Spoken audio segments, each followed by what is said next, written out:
Okay, again, welcome everybody to our session today, our latest session on the Business Leadership Series. As I mentioned, the Business Leadership Series is a product of USBAC, and it is being sponsored by Wells Fargo. I want to thank everybody for joining us today for the session, and also our speakers. Today's session is a very interesting one. It's again kind of a continuation of what we did last year, but there was a lot of attention paid to this. So we decided to escalate it again and bring it back to this year's series, which deals with Government Contracting 101. And some of you may or may not know, but the number one consumer of products and services in the United States is the U.S.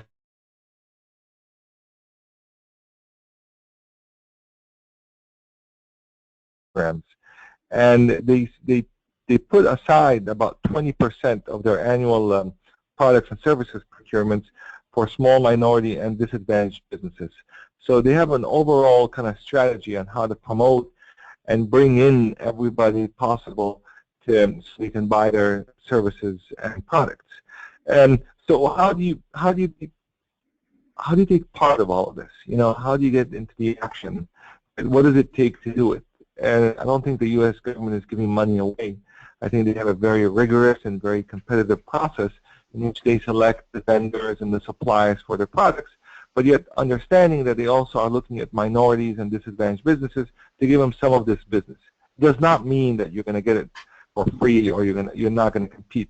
It just means that they're going to be paying attention and saying to you, what do you have to us? What do you offer us? And why is this different than other people? And why should we pick you? So saying this and understanding this, we brought in some of the experts, some of the people that deal with this day in, day out, and ask them to present, ask them to give us some of their insights, some of their wisdom, and also tell us some of the things that you shouldn't be doing in the first place because it might hurt or affect your business. And so understanding this, let's get to the point. First of all, I want to introduce Kevin Young. He is a veteran management consultant for the federal government, contracting strategy, marketing, and business development. Kevin, are you there?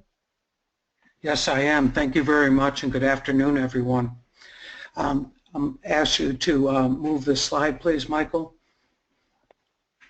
Thank you. Today I'm just going to give you very briefly some tips and techniques and some, obviously, advice and counsel for winning and sustaining business with the United States federal government.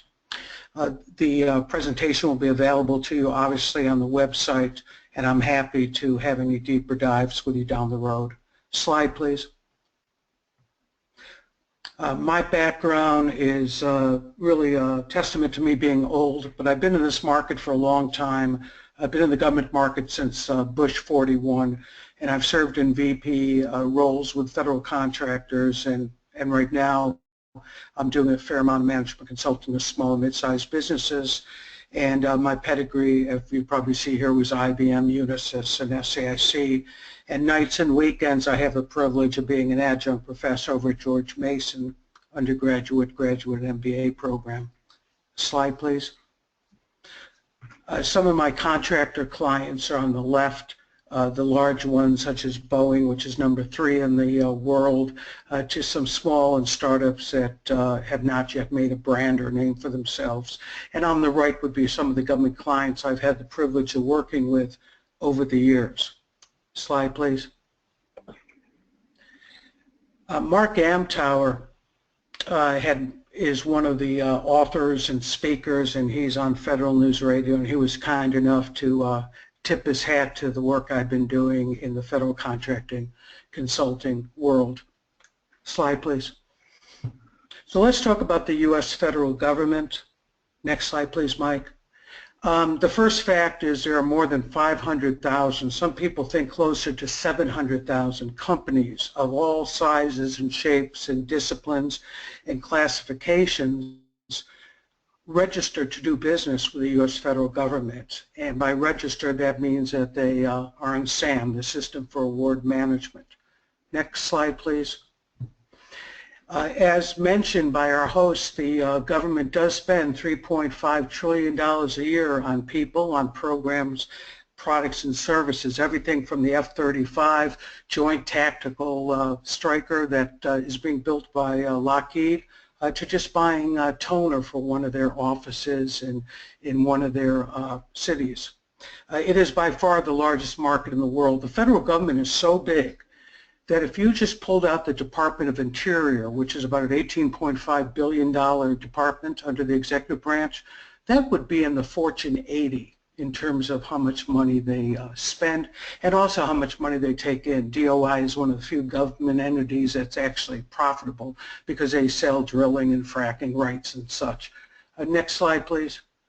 So what does this all mean? It means that most of these 500,000 to maybe 700,000 companies that are registered to do business on the government, unfortunately, are not doing any business with the federal government because, as mentioned, it's a very complex environment. It's a cyclical calendar. Not every month is an equal month. Not every quarter is an equal quarter for selling. And it's a very competitive environment. Next slide, please. So this is just kind of a consolidation. A lot of money, a lot of companies are going after a lot of money. Therefore, many of those companies are not successful. I'm going to show you some tips to be successful. Next slide, please. Here are some of the minefields that contractors of all shapes and sizes deal with. And I know my co-speakers from the government can go wider and deeper than I can, but you have to know, because this is a different industry. It's just not another commercial industry. The federal government industry is very different.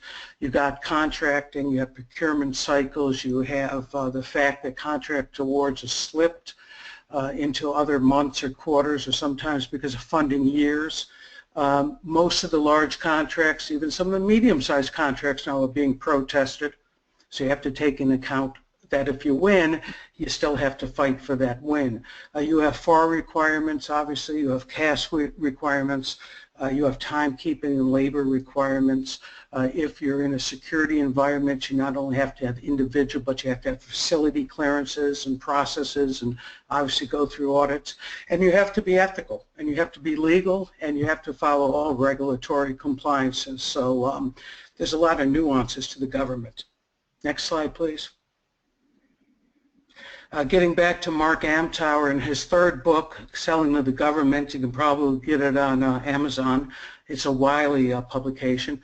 But Mark basically said, and again, he's the writer and he's a radio personality, that most of the companies he's seen in 30 years have not succeeded. Only about 10% do because of all these other nuances I mentioned to you. And then Mark concludes by saying the government market is only sexy if you really like money. Next slide, please. The open forum was done by American Express, and fortunately for us, they repeated their study. So while the first findings were about 8 years old, these findings are in the last 18 months or so. And basically, they surveyed those Amex clients who sell to the federal government and small business clients, and they said to them, how long does it take you to get your first contract, and how much are you spending before you start looking at hopefully being revenue neutral and then starting to be revenue positive. And a couple of years ago, when this was first done, Amex clients said that it takes about 20 to 22 months to get their first contract. And right now it looks like it's about the same, 20 months. And the first study said it takes about $85,000 in cash that's put out in terms of staff and resources, and programs and infrastructure. And now American Express is saying about $115,000 you're going to have to lay out, and you're going to have to be patient over 20 months. And you have to follow all the rules of the road and leverage tips and techniques, but then you'll get your first client. So patience is a virtue here with the federal government. Next slide, please. As we all know, whether we're in the business or not, and some of us on the line are here in Washington, D.C., this environment is crazy. You know, you have your congressional infighting, you have these continuing budget resolutions, in other words, kicking the can down the road. You have sequestrations, which has a number of dollars that have to be given back or reduced across the board. We've seen 4 shutdowns as recently as 2013 when the government was closed for, I believe, 17 days. We have national election freezes usually if administration changes from Democrat to Republican or Republican to Democrat. You usually have resignations of some of the key members, Secretary of the Military Forces and all. And sometimes you have midterm election freezes. So there is gridlock. Next slide, Mike. And I don't know how many of you remember our 36th president, Lyndon Johnson, but I've always taken by his quote. He said, if one morning I walked across the top of the Potomac River, the headline would read, President can't swim. So regardless of what you do here, you have probably 50% saying you're wrong. Next slide, please. So let's talk about a few tips and techniques. And I'm going to be very general, and as mentioned, the presentation will be available to you, and I'll be available to you if you want any deep dives on this. Next slide, please, Mike. The first thing you probably want to do if you're in the government contracting world or you're thinking about getting in the government contract world is you really kind of have to do a gap analysis, and you have to see, is this right for me? And you have to take it from a standpoint, and I'm on the left-hand column, of strategy. I mean, do you even have the business infrastructure to support government work? Do you have a shingle in or around Washington, D.C.? Do you have the different procurement vehicles and processes to be successful? The middle one is you go to market planning. You have to figure out how to position yourself because you have to have some value propositions. You have to have obviously past performances in order to be successful with the government. You have to have some good technical or consulting solutions or good products. So you have to figure out how you're going to market yourself from a standpoint of brand, image, and promotion. And then all the way to the right, it's reality. You got to sell. You have to leverage the certs and reps you have, whether you're small business, minority business, set aside, Native American, Native Alaskan, whatever your certification and classification is, it helps you with some set-aside procurements. You have to leverage that. You have to know what a good deal is. You have to fill your pipeline. And you have to understand that there's different ways to sell to the government. And I'm at the bottom of the right-hand column. You can sell direct to the government. You can sell through GSA schedules. You can sell through prime contractors. And if you're a product company, mostly IT, there are affiliate agents out there who will let you piggyback off their schedules and just give a piece of the the pie to them, piece of the points. Next slide, please. The infrastructure and compliance, I'm just repeating an earlier slide. When you do go to market in the federal government, you have to understand and have to know what you don't know, and these are high levels of very important areas where you have to know what you're doing. Next slide, please. In terms of go-to-market, and I kind of took the go-to-market column a couple slides ago and made it into 3, you kind of have to have a toolkit. You have to have your basic blocking and tackling, website, a brochure, business card. You have to have a URL that says /government or /public sector or /federal. You'll be surprised how many companies don't even have that when they go into the federal market.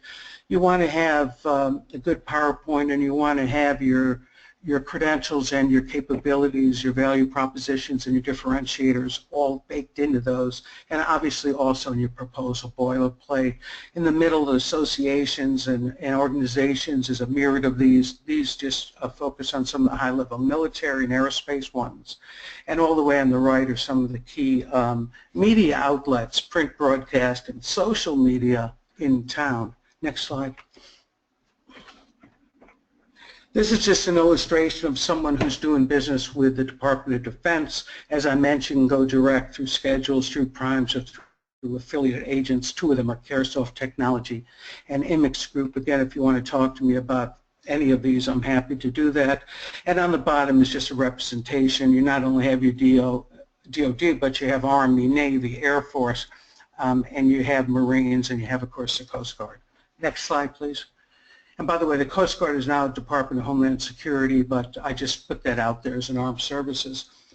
Just a couple more slides. To do pipeline, You really have to know what you don't know in terms of what the market is doing, what the customer needs, who the competitors are, how they're positioned, what's a good lead, how do you balance your pipeline so you have total contract value numbers in all different areas of your pipeline, from leads to prospects to proposals underway to proposals submitted. You have to have a good capture process, obviously proposal response process, and whether you win or lose, you have to understand why you won, why you lost. So lessons learned is important. Next slide, Mike, please. These are some sources of market awareness, market knowledge, and market opportunities. Some of them are the government itself, the PMOs and the contract offices and industry experts. And some of them are secondary, where you would find information like the agency strategic plans you're going after, the OMB on budgets, the GSA, FBDS. You could also buy subscriptions such as Deltek and Bloomberg. So there's a myriad of sources. Not one is going to be the holy grail. It's really a consolidation, amalgamation, if you would, of a lot of different sources, primary as well as secondary sources. Next slide, please, Mike. This is just an overall process of a balanced pipeline. I'm happy to talk one-on-one if anyone's interested. But this basically says if you need 10 suspects to get one win, then if you have 10 salespeople, now you're going to need 100 suspects to get 10 wins.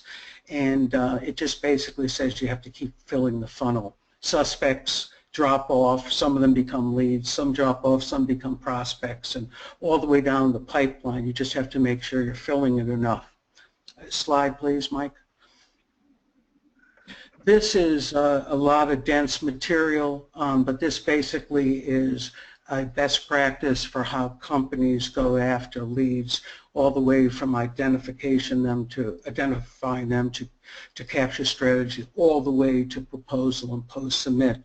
This shows you a lot of gates, it shows you a lot of decision points, it shows you a lot of reviews, but the net of it is it's a formal process, and those companies that leverage best practices, processes, and methodologies for capture and proposal response are those companies that are going to be successful. Next slide, please. And this is where I ask if, this is where I thank you, and I'll take any questions. Thank you very much for this very valuable information. There's a lot going here, but if I was going to ask you to prioritize, what's the first thing you tell someone that's just entering into this domain? What's the first advice you'd say to them? First advice I say to them is, what are you good at? When you win, why do you win? Because that's actually what you're going to be marketing and selling and delivering. So if they're very good in an ancillary industry, let's say they're financial services or health, and they want to come over to government, find out what they're good at. And also find out if they have, and this is, I'll make a long story short, if it's a service company, do you have your best practices documented so you can repeat them and measure them? If it's a product company, how do you, from a quantitative standpoint, make sure that you have quality assurance and the product does what it wants? So the net of it is you make sure you're good at what you're selling in your current industry, or if you're a startup, with your new product or service, and then we figure out how best to position it, price it, and start getting ready for federal government market engagement. Okay. Thank you very much, and we'll come back to you again. But what I'd like to do now is get all the other speakers involved as well. So our next speaker here is Chanel Bankston-Carter. She's the Director of Strategic Outreach and Communication, Department of Veterans Affairs. Chanel, you there? Yes, I am. Hi, Mike. Thanks. I am with the Department of Veteran Affairs, OSDBU, our Office of Small and Disadvantaged Business Utilization. This is where all of our contracting and procurement comes from. Today, next slide, please. Next slide. What I would like to do today is we're going to talk about our vision, our mission. What about our hierarchy? How to be prepared, understanding procurement readiness. What are the true differentiators that we use? Kingdom Ware, our Supreme Court decision versus the United States versus the United Department of Veteran Affairs. Small business tips of the trade. And last but not least, our 2016 National Veteran Small Business Engagement, which will be in Minneapolis, Minnesota, November 1st through the 3rd. Next slide, please. To care for him who has bore the battle, and for his widow and his orphan. That is the true motto that the Department of Veteran Affairs stands by. That is from which all our missions are obtained. But as we look at to care for for him who has bore the battle, that involves our veterans who have fought for this great country and now who have gone on to work in the industry. Our overall mission for the vision for the Department of Veteran Affairs as it pertains to small businesses is to, within the next 5 years, we plan to transform how procurement-ready small businesses gain access to economic opportunities. We want to help them become aware. We want to enhance their access, improve their procurement, and better understand the performance. We like to talk to the veteran-owned small in regards to what we call a framework for success. And in that framework for success, we look at access, awareness, risk mitigation, performance mechanism, as well as performance. These are all things that we feel are very important to the framework and the success of small businesses being able to do work in the VA or other federal agencies. And what is our mission? Overall, at the end of the day, our mission is to enable veterans to gain access to economic opportunities by leveraging the federal procurement system and expanding our participation or their participation of procurement-ready small businesses. As of right now, with the Department of Veteran Affairs, our hierarchy, next slide please,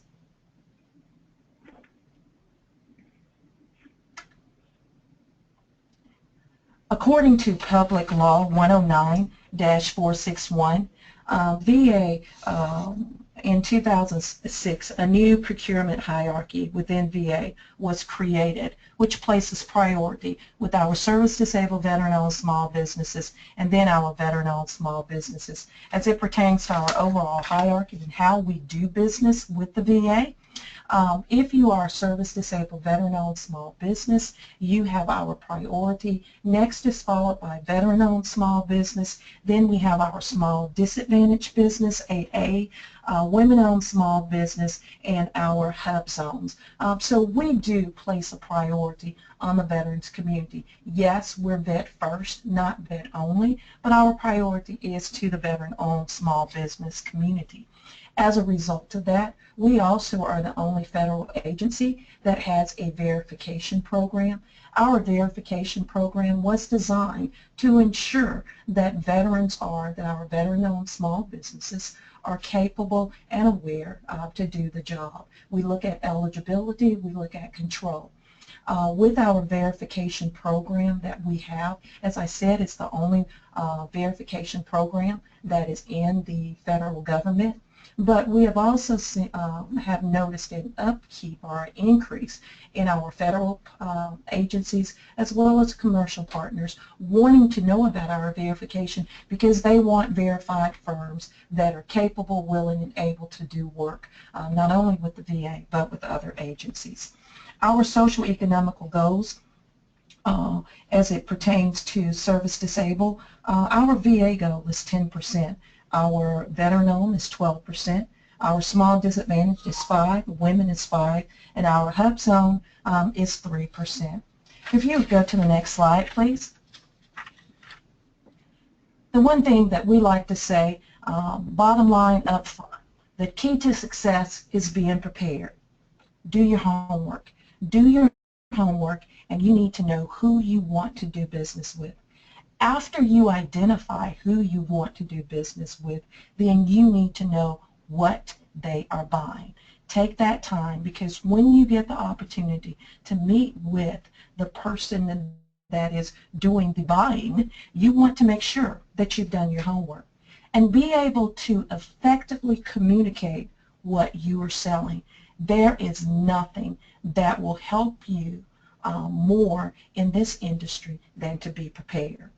And we also, part of that preparedness is procurement readiness. What we have done is we have joined and had dialogue with the VA acquisition community, with other federal agencies, and our commercial partners.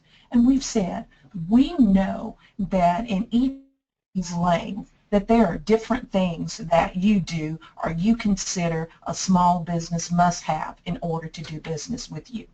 But can we come together and identify what are some true core competencies, if you would like to say, that small businesses should have in order to be considered procurement ready? And what does that mean? Overall, procurement ready means that that small business has the capability and are ready and able to do the work of that particular procurement. How do we look at this? Do your homework. What VA buy? How can you help to solve their needs? We ask you on being part of that procurement readiness or being part of that preparedness is do your elevator speech. Have it ready, have it polished, and be able to speak to what you're capable of doing. Target your audience. Check social media. Look at the National Veterans Engagement. Look at other sites that you may be targeting on who you want to do business with. Understand what procurement means as it pertains to potential customers. Look at past performances. Do they have it? How do they do it? How have they done it? What are their performances? Look at their current performances, what you're doing now and for whom you're doing those things. We ask you to, as we look at procurement readiness, your performance history, your capability statement. I will tell you, there's nothing worse than having a capability statement and when you meet with the buyer, not being able to articulate what you do. If your capability statement is saying one thing, but yet you're articulating another, when you're talking to that procurement decision maker, that contracting officer, that program manager, they will be able to pick that up within the first 5 minutes. So be prepared. Know what your capability statement is saying and be able to speak to that. We ask that you're registered in SAMS. Know your DUNS number. Your FPDS account. Apply for a GSA schedule if you're eligible for that. Your NAICS codes, your size, your products and services, your DSBS, websites. Websites are critical because they're, once again, if a program manager, contracting officer, the organization that you want to do business with, whether they are federal or commercial, if they're trying to go to your website but you're not visible, they lose you. They stop because there are so many other people waiting in line that they don't take out the time to go back and try to hunt you down. So we ask you and we encourage you to make sure that you have a good quality website. If there are certifications for your small business, make sure you have that. Credit card acceptance. We still today have small businesses that don't do credit card. If you're not able to do credit card purchases, or accept credit card payment, you're taking yourself out of the game. So you need to be able to accept credit cards. Contact information regarding your telephone number, email address, licensing, bonding capabilities, your industry, procurement specific certifications. Make sure that your product must meet the 19 USC 2501 as it pertains to Trade Agreement Acts. And knowledge about the customer within the federal marketplace or knowledge about the customer within the commercial marketplace. Those things are critical in order for you to be what we consider procurement ready. Next slide, please. Differentiators. What do we mean by differentiators? That is defined as a unique feature and or benefits of a product or aspect of a brand. It's about your business, what you do, what you stand for, what sets you apart from competing products or brands as it pertains to other businesses. It's good to have competition. It's good to be able to know what you're competing against. but you also need to know what sets you apart. That has everything to do with your past performances. It has to do with your certification. It has to do with if you are trying to do business with the VA and you are a veteran-owned small business. That verification is foremost one of the most important things that you must have. ISO 9000, 9001 certification, industry awards. These are various things within your industry or within your business or within your brand that sets you apart. Those are differentiators that you want to see so that you can show the buyer what makes you unique and special. Next slide, please. As we look at the Supreme Court decision of the United States, there was a decision versus the United States that had to do with the Department of Veteran Affairs. And just to give you a little history, on June 16, 2016, the Supreme Court made a decision as it pertained to the Department of Veteran Affairs, and it focused on the Rule of Two. And the Rule of Two must be applied to all competitive VA contracts awards. Now, I will let you know in the background, the VA and lower courts previously interpreted rules as limited to open market acquisition only. But what does this Rule of Two mean to you as a veteran-owned small business? It provides that a contracting officer shall award contracts by restricting competition to veteran-owned small businesses. There's another part that we have a tendency, small businesses, to stop and say you shall award contracts by restricting this to veteran-owned small businesses. But another key component of this, if the officer reasonably expects that at least 2 such businesses will submit offers and that the awards can be made at a fair and reasonable price that offers best value to the United States. That is where we look at the Rule of Two. It's not just about making sure that there's opportunity for veteran-owned small businesses, but it's reasonably expected that there are at least 2 businesses that can submit contracts and be able to submit offers that the awards can be made. Next slide, please. Small business tips of the trade. The first thing, by all means, as it pertains to the Department of Veteran Affairs, is to be verified. In all of our cases, what we have looked when we're looking at verification, once again, and also with the U.S. Supreme Court decision for the Department of Veteran Affairs, comes to the Rule of Two. The first place that contracting officers, program managers, the acquisition community will look at is our verification. We'll look into our VIP or our verified firms. When it comes to the GSA schedule, the first area that they will look at are verified firms that have gone through the verification program through the Department of Veteran Affairs Center for Verification and Evaluation. So that's critical to be verified. We also have what we call the VA Business Intelligence Tool, because that is one of our frameworks for our market research. We want to be able to put people together. I like to call it matchmaking or our eHarmony, so to speak. This is a place where the small businesses or our veteran-owned small businesses, your profile is listed in here, your capabilities, your past performances, your NAICS codes, your products and services, how long you've been in business, you know, an idea of the type of dollar amounts that you have, how you have mitigated risk in the past, etc.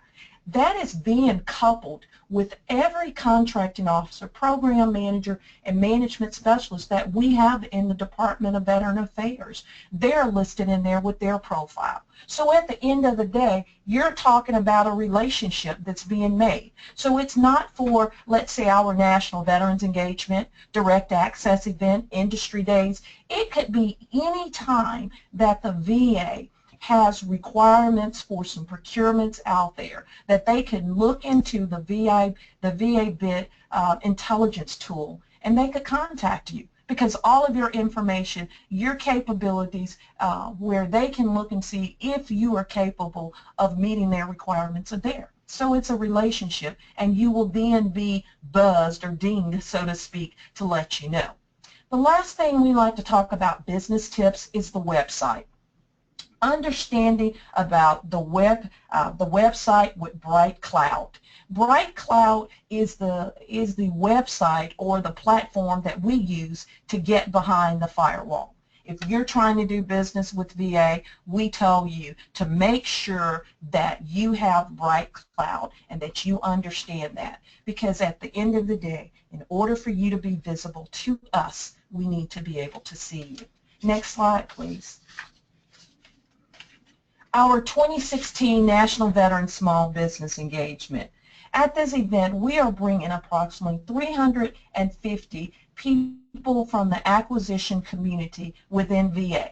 Our program manager, our contracting officers, other VA staff, so that we can talk to you about our requirements for FY17 and 18, so that you can have the chance to network, have direct access for 3 days with these people to talk about what our requirements are and what our needs are and what you can do.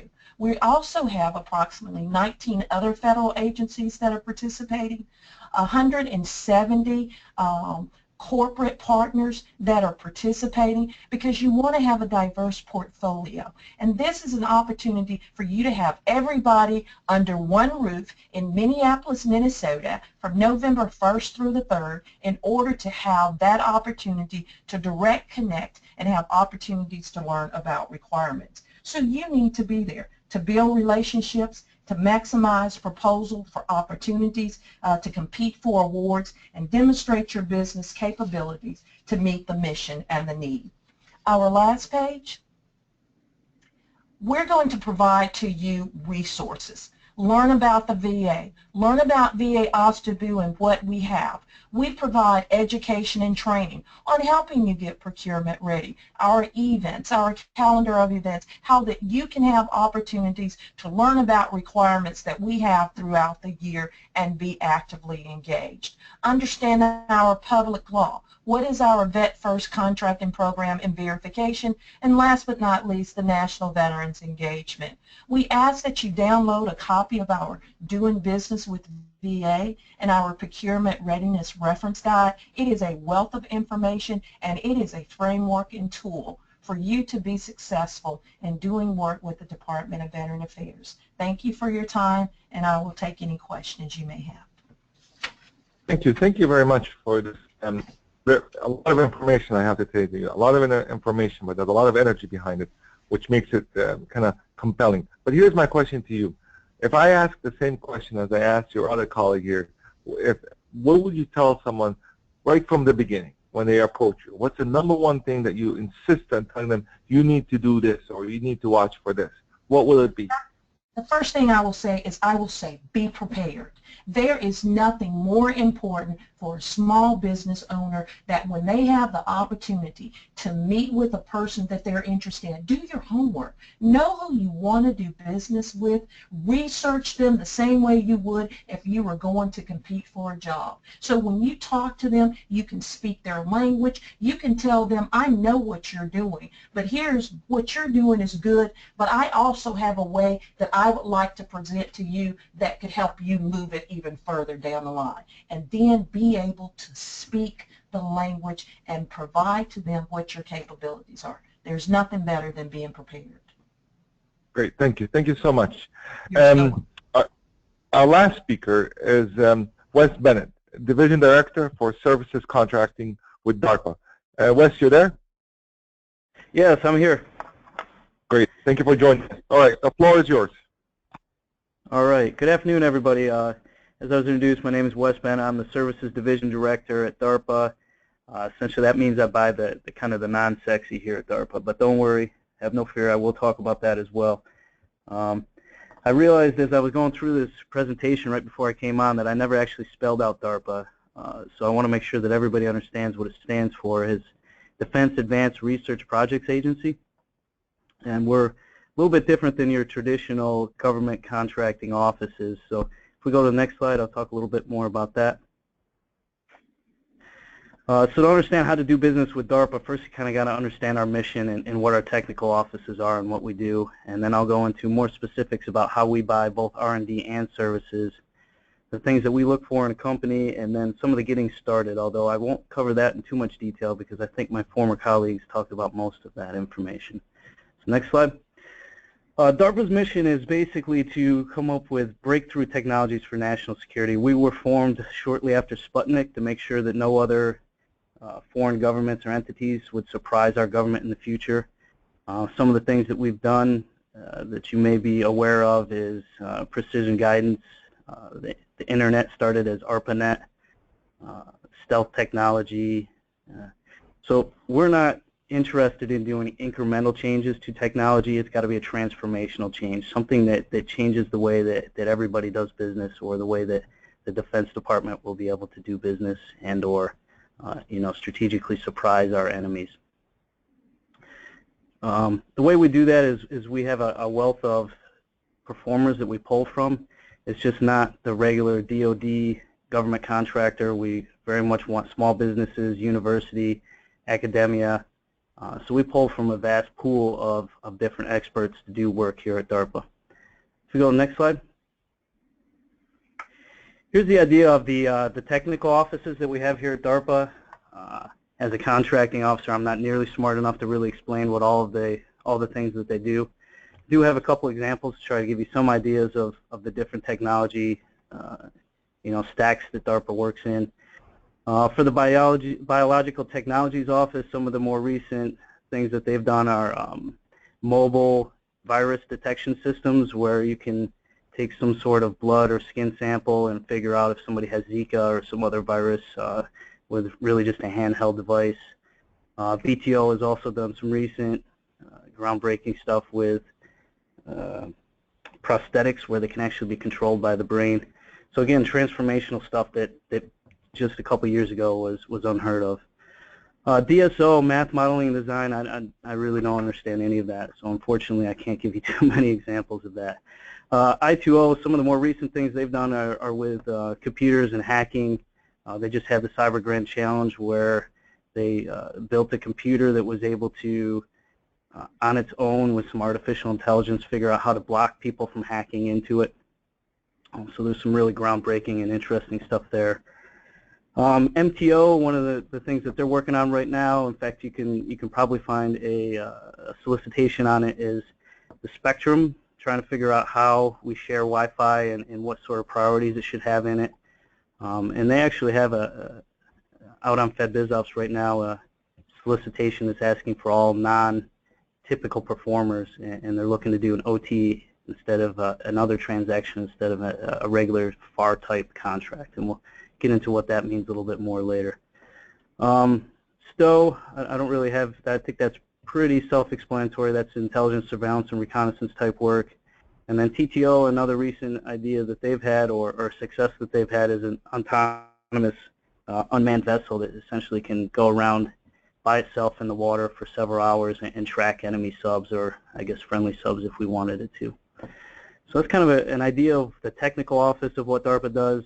As I mentioned, I'm the Services Division Director, so the types of things that I deal with are more your IT, your facilities maintenance, the security, CEDA, which is kind of the knowledge-based type of services where we're buying engineers or scientists to help bring in expertise to DARPA. Oh, sorry, I'm on a webcam, so excuse me, I had an interruption in here. So if we go to the next slide. About 90% of what DARPA buys is research and development, and only about 7% of that is services. And I'm sure there's some math folks out there that realize that there's a 3% missing, and that 3% is for rent and facilities, utilities, that type of stuff. So you can see most of our money goes to the research and development arm. Only a portion of it goes to my division, which does the services. So we focus mainly on doing the R&D type of contracting. And you'll see that come out in a variety of different ways if you're interested in doing business with DARPA. And so it comes out via broad agency announcements, which are called BAAs, and they usually post those either on grants.gov or federal business opportunities. And there's a couple different types of BAs. There will be some that are office-wide. So, the Microsystems Technology Office will say, hey, we do generally this type of technology. Do you have any good ideas for us that would help us further transformational change in this area? Or they may have a program-specific solicitation. For example, I just talked about the spectrum challenge. They may say, hey, we are having issues with trying to figure out how Wi-Fi and other spectrum-type radio waves are being shared.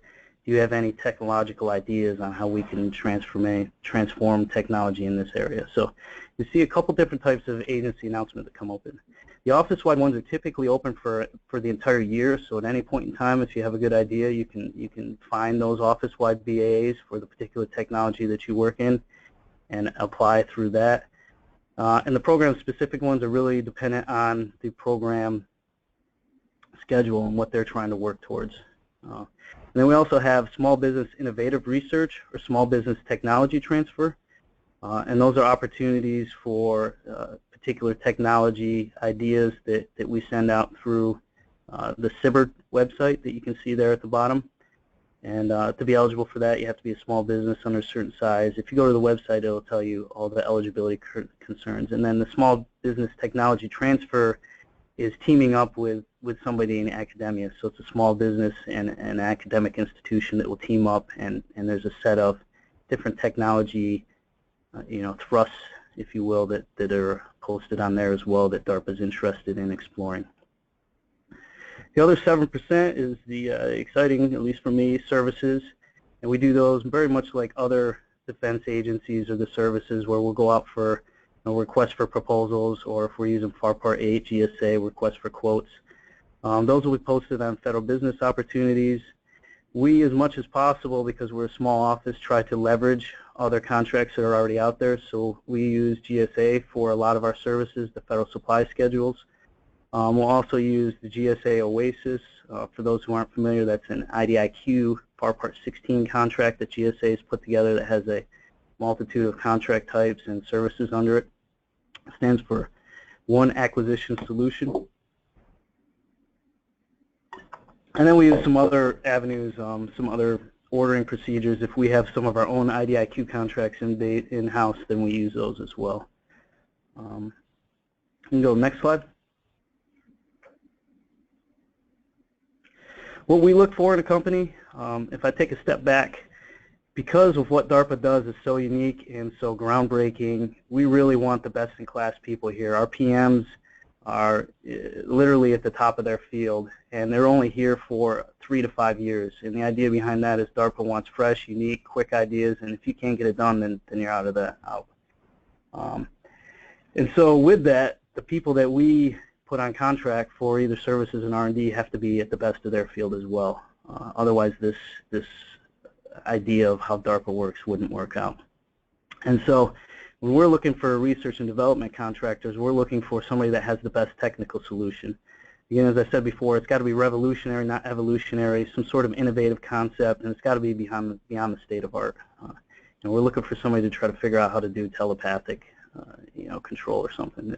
Although I think there was a movie from the CIA on that. But and then beyond that, really what they're going to be looking at is the technical team have the experience to accomplish a proposed task. So a lot of what we're looking at, there probably isn't a lot of past performance for this particular technology thrust. Somebody probably hasn't been doing teleportation for a long time. But if you have a team of people that are at the top of their game in teleportation, the A team, if you will, the guys that have studied this type of thing and have doctorates in that field of area, then that's what's really going to set you apart from the other performers. As far as services goes, we're looking for highly competent personnel. Again, if you're going to be providing services at DARPA, you got to be providing the best type of services for these folks that are only going to be here for 3 to 5 years. They can't handle, or their programs just can't handle mistakes or issues. The people that are supporting them, whether it's a financial manager or an executive assistant, they've got to be literally the best executive assistant or financial manager that we can find, because they have to be able to keep lockstep with these folks that are here for such a short period of time that they're working at breakneck pace with pace at the highest level possible. And of course, you have to be responsible just like in any other defense agency or service, and that means you have to have a financial viability to you. You have to show that your company's been ethical in the past, no bribes, or you haven't paid your federal taxes, that type of stuff. And then most of our work here is secure, so you have to have the ability to have security clearances both at your facility and your people, so that's an important thing to do work with DARPA. And then of course we're always looking for past performance, positive past performance. It's difficult sometimes to tell just by looking at a technical proposal whether a contractor is the best at what they do. But if you have a lot of past performance that's positive, whether that's CPARS questionnaires, or even for DARPA we look at commercial experience a lot. All that type of stuff is important to us, as well as have you really worked in the type of environment that we are here, which is a Department of Defense Research and Development Science and Technology Office, because there really is a lot of differences. The knowledge set that it takes to be a seated contractor at DARPA is different than it would be at the regular Air Force office. There's a different pace, a different mindset, and all those types of things. So if we go to the next slide. So getting started, if you're going to do the traditional services type contracts, then and even some of the stuff in the program offices, then you have to register with SAM. I think Chanel talked about that earlier. You got to have a DUNS number, and then you've got to find and submit your proposal through the appropriate channel. So whether that's FedBizOps or grants.gov for us, or GSA Oasis, the eBuy from GSA, it just depends.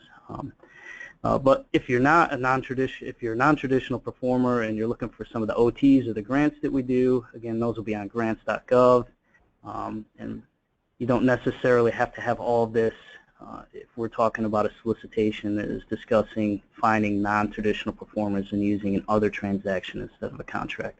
There's a lot of flexibility since those other transactions aren't FAR-based or DFAR-based contracts that allows us to really reach out to some of those companies that don't traditionally do work with the Department of Defense.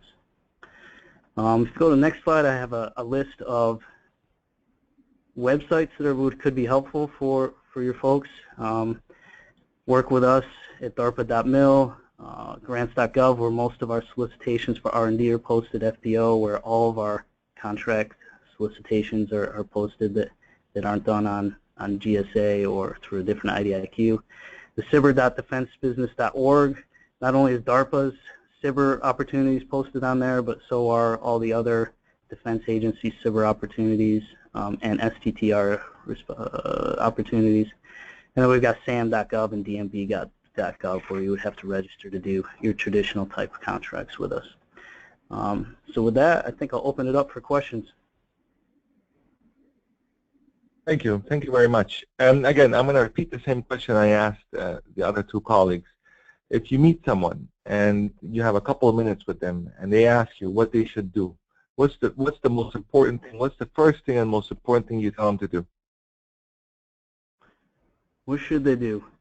For DARPA, you got to find that niche. You got to find whatever that transformational technology is that you're the best in the business with. And so you have to find the right people, the right technology that you want to go after, and figure out how you can become competitive with, really other companies out there that could be or should be or want to be the best at what they do. Okay, so I asked this because all of you had excellent presentations here, but just for me to summarize, at least to kind of capture it all together, I come with three things, right, that kind of are very important and compelling. And the first one is, what do you do? What are you good at? That's the first speaker, saying, what are you good at? Why you? Why are you good at? And with Chanel, she said, be prepared. And with you, Wes, it's what's your niche? It's very simple, but it's also very straightforward, but it's very difficult. What do you do? What are you good at? Be prepared, and what's your niche? So if you can see right through a person or their company if they can't answer these three things. Am I correct, Chanel? Do you want to jump in on that one? We lost you now. No. Okay. I'm here. I'm back. All right, Chanel. Did you hear my question, or should I repeat it? I missed it, please. I was on. Okay, I'll come back to you, but let me jump to Kevin. Kevin, have you heard the question? Yes, I have heard the question. All right, Kevin, you're George Mason here, so you're a professor here. So you're always prepared, Kevin. Answer the question. The importance of what you're good at, I mean, it's just a component of your basic SWOT analysis to understand what you and your company and your products are strong in and where you have weaknesses, and to remediate those weaknesses, and that becomes opportunities. So you just have to know what you're good at, because that's going to be your value proposition, your differentiator, and that's what you're going to hang your hat on. And if you're not good in any particular thing, if you're just a commodity product or service, then as we all know, you become a commodity, and when you're a commodity, it's all price driven, and that's a problem. So you want to have a value proposition either in the area of technology or service and support or innovation or whatever it is, but you want to do something better than others. Okay. All right, thanks. And Michael, I know we're running out of time here, so I don't want to monopolize it. Is there any questions, Michael, that are out there that we want to ask before we close up? Well, if you would allow me to just say one thing, please, to kind of piggyback on, this is Chanel, is that I love to tell small businesses to not to be a jack of all trades and a master none. And what I mean by that is that when you look at your capability statement of what are you good at, we have a tendency to identify maybe 6 to 10 NAICS, or products and service codes. And unfortunately, what happens is that we can't be good at all of those things. So we like to encourage to identify those top 2, maybe 3 at the max, that you're really good at. And those are the things that you focus on. Because once again, when you have the opportunity to do that elevator speech, to engage with the buyer, they can tell within 2 or 3 minutes if you know what you're capable of doing and if you have the capability and the capacity to do it.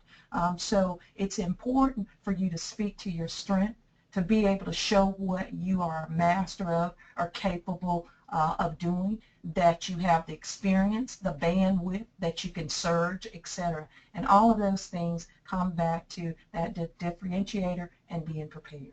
Thank you. And this is Kevin, if I could just add, it's being an inch wide and a mile deep if you're a small business. Be very, very good at specific things. Don't be a mile wide and an inch deep because you're a generalist, and as mentioned, you know, it's not going to work for you. Be an inch wide and a mile deep. Thank you. Thank you both. Michael, any questions from the floor?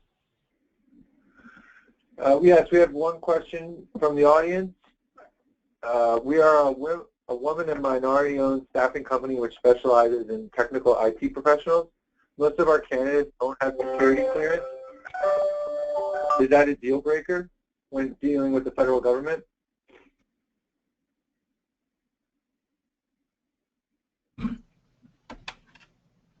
Hello? Hello? What was that end piece on that question? I'm sorry, let me repeat the question. The question is, we are a women and minority-owned staffing company which specializes in technical IT professionals. Most of our candidates don't have security clearance. Is that a deal killer when trying to court the federal government?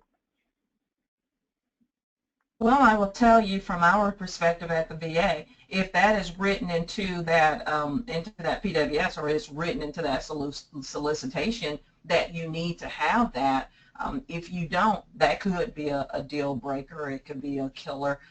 You know, a lot of times for specific things, they write into that what, especially when it comes to key personnel or to key things that they're looking at, and they will tell you what the requirements are. So sometimes that can be a deal breaker if it's something that's being required. At DARPA it would be. Everybody that comes into our office has to have a security clearance, and almost all the IT support is done here on site. So you would unlikely be able to do business with DARPA if your personnel don't have security clearances, just because of the time that it would take after we put you on contract to get your personnel secured. But there are other DoD agencies that don't actually require that have non-secured spaces. So I wouldn't say it was a deal breaker DoD-wide, but it certainly is here at DARPA. And this is Kevin Young, the contractor guy. There's plenty of civilian agencies that don't require security clearances. And there's also north of 85 independent agencies of the government that don't always require security clearance. So there's plenty of ocean for you to fish.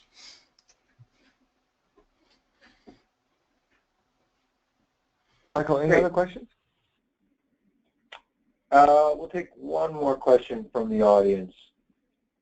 The question is about incumbent contractors and winning reoccurring contracts. It seems to be known that they have an edge because they know the process, they know the customer. So I wanted to know if any of you can comment on that and you know, what a small business can do when competing with incumbent contractors.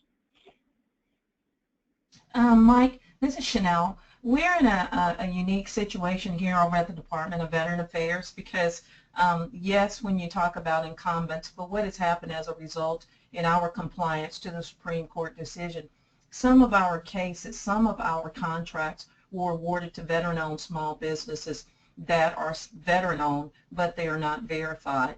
Those contracts now, we have to look at every contract that is not awarded to a veteran-owned small business to include those that are on option years. We have to go back now and look at those in order for us to make sure that we are adhering to the rule of two. So in the past, yes, people, you may have think that that would give you an edge with the incumbents, but right now with the VA, we are really having to go back and look at our contracts, especially those that were not awarded to service disabled or veteran-owned, and see that we apply the rule of two.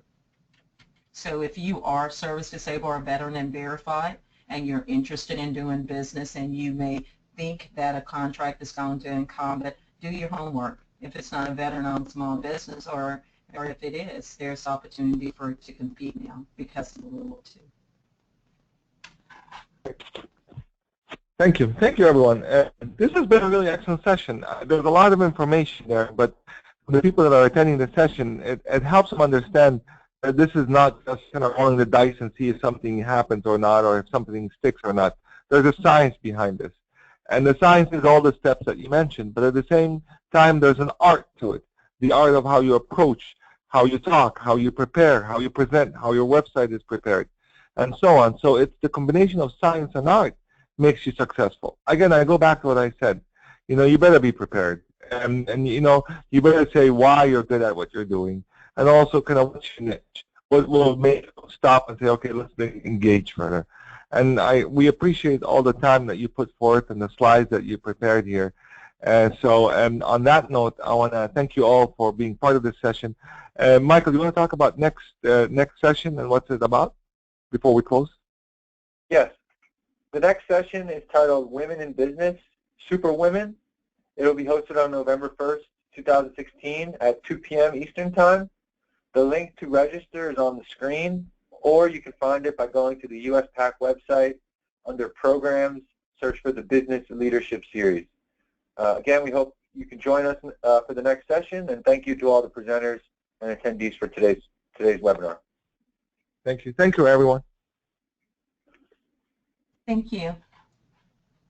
Thank you.